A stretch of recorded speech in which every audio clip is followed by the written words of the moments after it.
I watched him walk toward the door. Clack, clack, clack. But something was wrong with his movement. Between one step and the next, he skipped. 1 second he was by the candy aisle. The next fraction of a second he was 3 feet forward by the door. No transition, no movement in between. He just teleported 3 feet.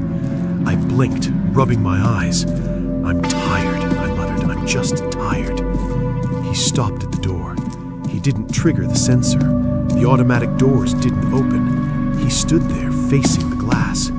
Then he turned his head 180 degrees. Not his body, just his head. It twisted all the way around like an owl until he was looking directly back at me. I heard the crunch of cartilage or plastic snapping. "The camera," he said. His voice echoed through the store even though he was 30 feet away. "Does it capture the soul or just the light?" "What?" I breathed. "Check the feed, Samuel." I couldn't help it. My eyes flicked up to the security monitor hanging from the ceiling above the register. The monitor showed a split screen. Camera 1 was the entrance. Camera 2 was the counter where I stood. I looked at Camera 1's feed. It showed the glass doors. It showed the rain outside. It showed the rug. But it didn't show the man. The space where he was standing was empty. I looked down at the real door. He was standing right there, looking at me with his head twisted backward. I looked back at the screen. Empty. Then I looked at Camera 2, the camera pointing at me. I saw myself on the screen. I looked terrified, white as a sheet, staring at the door. But the counter in front of me was clean. The dirty money he had thrown there? Gone. The wet smear from the meat packages? Gone. On the screen, I was standing there alone, staring at nothing. I looked back at the man. He smiled wider.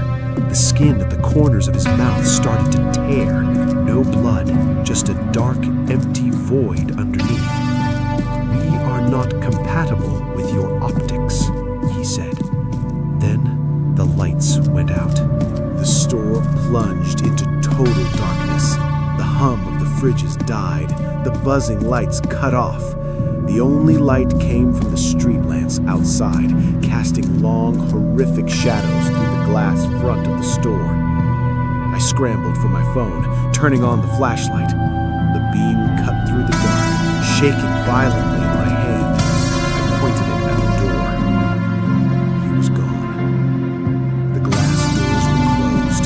The rain was beating against them. I ran to the door and manually locked it, my fingers fumbling with the deadbolt.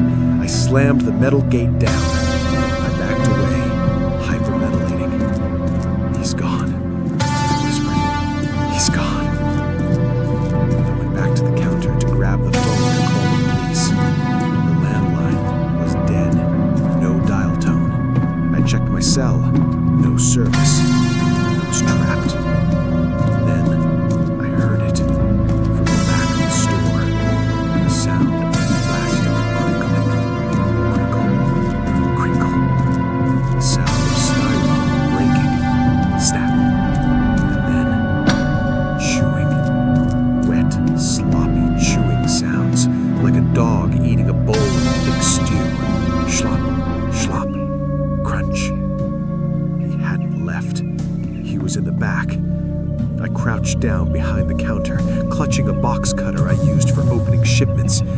I covered my mouth with my hand to stifle my breathing. The chewing got louder.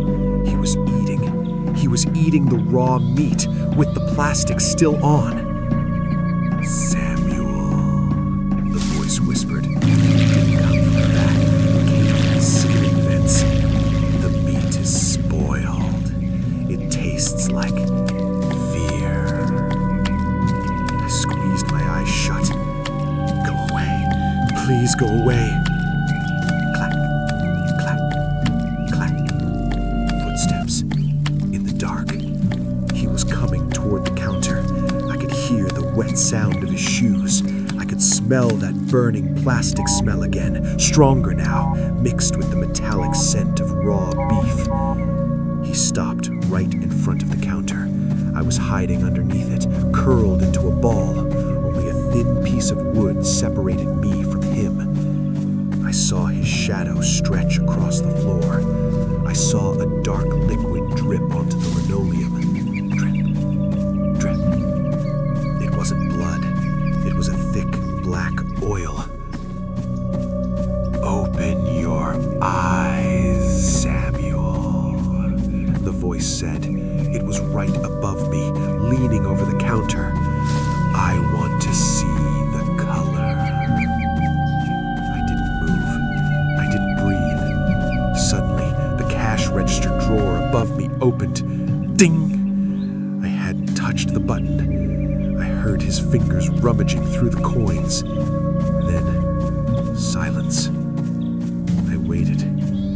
Minutes turned into hours. I waited until my legs went numb. I waited until the sun started to rise and the gray light of dawn filtered